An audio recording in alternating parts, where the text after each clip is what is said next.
In the 17th century, the famous French mathematician, scientist, and philosopher René Descartes suggested that the pineal gland was the place of the soul.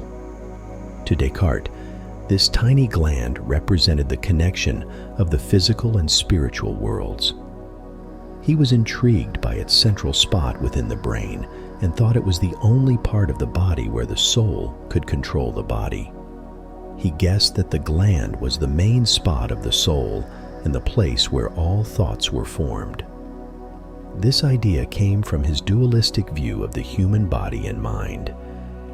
He believed that the mind and body were separate things, with the mind being non-material and the body being physical.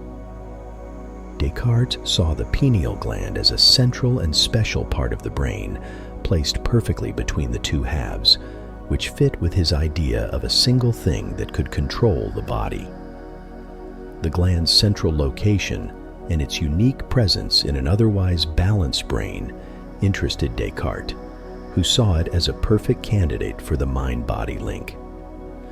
Descartes also thought that the pineal gland was the only part of the brain that wasn't mirrored on each side, which strengthened his belief that it was the spot where the soul interacted with the body. He guessed that the pineal gland was responsible for organizing sensory information, making it a central hub for processing outside stimuli and creating thoughts and actions. This idea was also influenced by his observations of the animal brain, where he noticed that while other parts were mirrored, the pineal gland stayed singular, suggesting to him a special role in the human experience. Despite the limited anatomical knowledge of his time, Descartes' theory has inspired later philosophical and scientific study into the pineal gland's part in consciousness and perception. Descartes' ideas weren't entirely new, though, as ancient cultures had already seen the pineal gland as a mystical structure. The Egyptians showed it as the Eye of Horus, and Eastern thoughts considered it an important chakra linked with insight and intuition. The idea of the third eye has roots in ancient Indian and Tibetan cultures. In Indian spiritual traditions, especially in Hinduism, the third eye is often linked with the Ajna chakra, which is shown as a mystical eye located on the forehead between the eyebrows.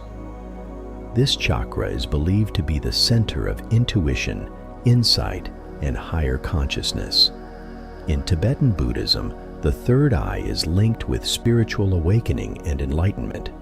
It is often symbolized as an eye that can see beyond ordinary perception and into the realm of spiritual truth. The ancient Greeks were mostly unaware of the pineal gland's specific role within the brain. However, they had a general idea of the third eye, which they linked with insight and higher perception.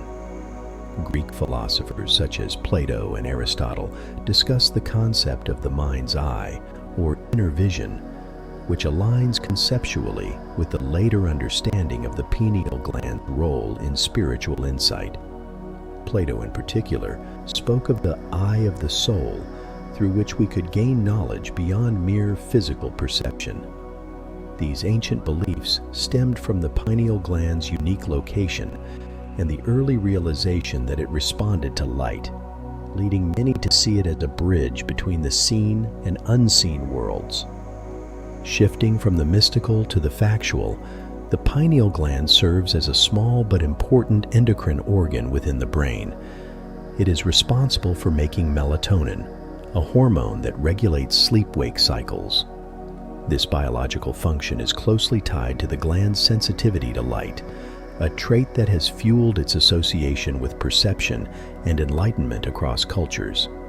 The pineal gland plays a crucial role in circadian rhythms, the body's internal clock, affecting various physical processes. From a psychological perspective, the pineal gland's regulation of melatonin impacts mood and emotional well-being.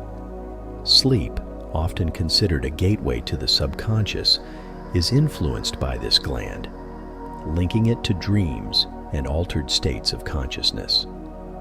Neurologically, The pineal gland's connections to other parts of the brain suggest its possible involvement in thinking and emotional regulation. As we journey back to the spiritual realm, we find ourselves captivated by the idea of the pineal gland as the cradle of the soul. Given its central position and mysterious functions, it's easy to see why ancient and modern thinkers alike view it as a bridge between the physical and spiritual worlds. The concept of the third eye, often linked with the pineal gland, suggests that it gives insight into higher dimensions and deeper truths.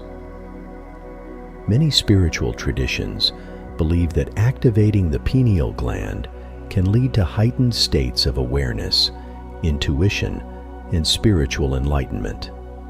In Eastern philosophies, the pineal gland is linked to the Ajna chakra, which is associated with perception, intuition, and wisdom.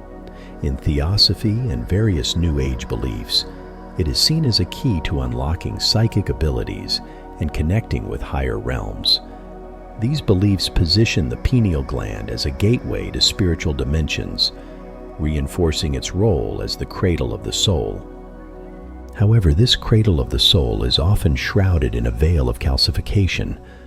Over time, the pineal gland can gather calcium deposits, which may hinder its function.